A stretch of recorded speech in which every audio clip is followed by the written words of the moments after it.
Assalamualaikum warahmatullahi wabarakatuh. Eh, Perkenalkan terlebih dahulu, saya Putri Maisara, pengampu mata kuliah Ekonomi Kreatif, dan kita kolaborasi dengan Bapak Adit. Jadi di pertemuan pertama itu paparan materi diberikan oleh Pak Adit, pertemuan kedua juga Pak Adit. Insya Allah pertemuan ketiga dan keempat saya yang akan memberikan materi terkait dengan mata kuliah Ekonomi Kreatif. Nah, pada pertemuan hari ini kita akan membahas tentang aspek sejarah perkembangan ekonomi kreatif. Sejarah perkembangan ekonomi kreatif dunia. Nah, jadi ekonomi kreatif yang dipandang sebagai subsektor dalam kegiatan ekonomi sebenarnya belum lama muncul.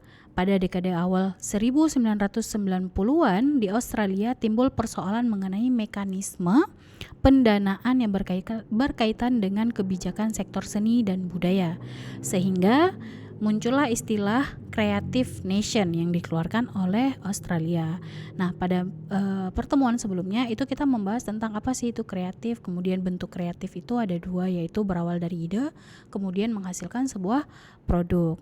Nah, jadi sejarah awalnya itu subsektor pada kegiatan ekonomi sebenarnya itu belum lama muncul, yaitu pada awal dekade 1990-an. Kemudian di Inggris ataupun UK, United Kingdom, istilah itu benar-benar terangkat ketika Department of Culture, Media and Sport ataupun disingkat dengan DCMC Inggris mendirikan Creative Industry Task Force pada tahun 1997. Ruang lingkup dari industri kreatif itu meliputi advertising, arsitektur, art, dan lain sebagainya. Jadi di Indonesia pun ada 16 subsektor pada ekonomi kreatif seperti kuliner, foto, game, kemudian program, kemudian pariwisata dan lain sebagainya, itu juga termasuk ke dalam subsektor ekonomi kreatif.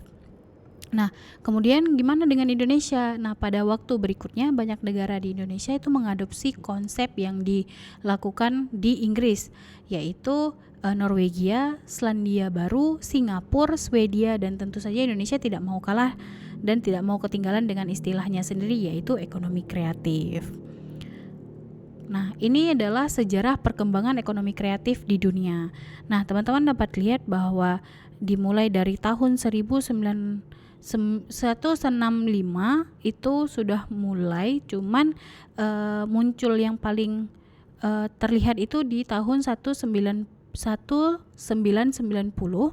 kemudian disusul pada tahun 1995 itu udah muncul internet, yaitu Google dan lain sebagainya. Tahun 2005 itu juga udah muncul.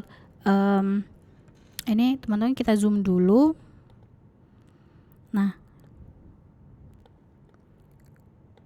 dapat kita lihat bahwa pada tahun 2004 Facebook udah mengawal tren, udah mulai tren Facebook. Kemudian tahun 2005 itu pengembangan pemikiran mengenai kekuatan budaya. Kemudian pada tahun 2008 itu data-data seperti teknologi iptek dan lain sebagainya. Kemudian revolusi yang berawal dari riset mesin-mesin murah yang dapat dijual.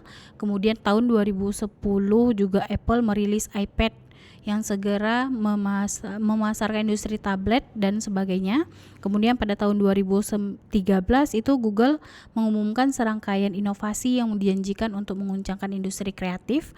Kemudian pada tahun 2015 itu maju pesatnya negara-negara berkembang sebagai pasar maupun produser produk-produk kreatif. Nah, ini merupakan sejarah ekonomi kreatif di dunia. Nah, bagaimana sejarah ekonomi kreatif di Indonesia? Sejarah ekonomi kreatif di Indonesia itu mulainya itu pada waktu pemerintahan Presiden SBY. Nah, kasus Indonesia dalam pembinaan ekonomi kreatif cukup menarik.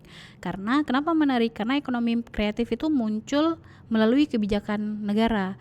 Nah, Tetapi bukan berarti ekonomi kreatif itu baru muncul diiringi dengan kebijakan tersebut. Ekonomi kreatif itu udah muncul sebelum-sebelumnya, cuman seperti yang dituliskan di sini, ekonomi kreatif telah lama tumbuh dan berkembang di masyarakat, namun secara khusus mendapat perhatian dan pembinaan yang kuat dari pemerintahan baru yang dimulai pada era pemerintahan SBY, Susilo Bambang Yudhoyono. Jadi ekonomi kreatif itu emang sudah ada dari zaman dulu, tapi dimulai pembinaan itu pada masa SBY.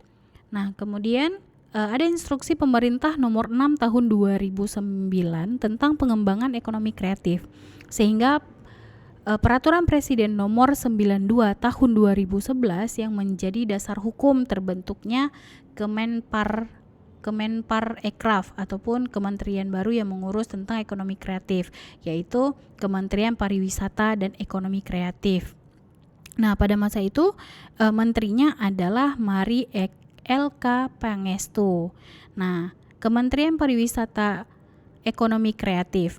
Instruksi Presiden nomor 6 itu terkait dengan pengembangan ilmu ekonomi kreatif, sehingga Perpres nomor 92 tahun 2011 menjadikan dasar hukum terbentuknya kementerian baru yang mengurusi tentang ekonomi kreatif, yaitu Kementerian Pariwisata dan Ekonomi Kreatif, dan menterinya seperti yang saya sebutkan tadi adalah Mari LK Pangestu dan sekarang dijabat oleh Sandiaga Uno. Nah, di sini teman-teman sebelumnya sebelum Sandiaga Uno menjabat itu dijabat oleh Wisnu Tama Kusubandio. Nah, pada tanggal 23 Desember 2020 itu sudah dialihkan ataupun diangkat menteri baru, yaitu Bapak Sandiaga Uno. Nah, jadi begitulah teman-teman sejarah terkait dengan ekonomi kreatif. Nah, jangan lupa teman-teman di sini kenapa sih ilmu ekonomi kreatif itu penting, karena ilmu ekonomi kreatif itu kan membantu perekonomian negara. Nah, itu akan kita bahas di pertemuan selanjutnya. Gitu aja. Kalau memang ada salah kata, saya minta maaf. Assalamualaikum warahmatullahi wabarakatuh.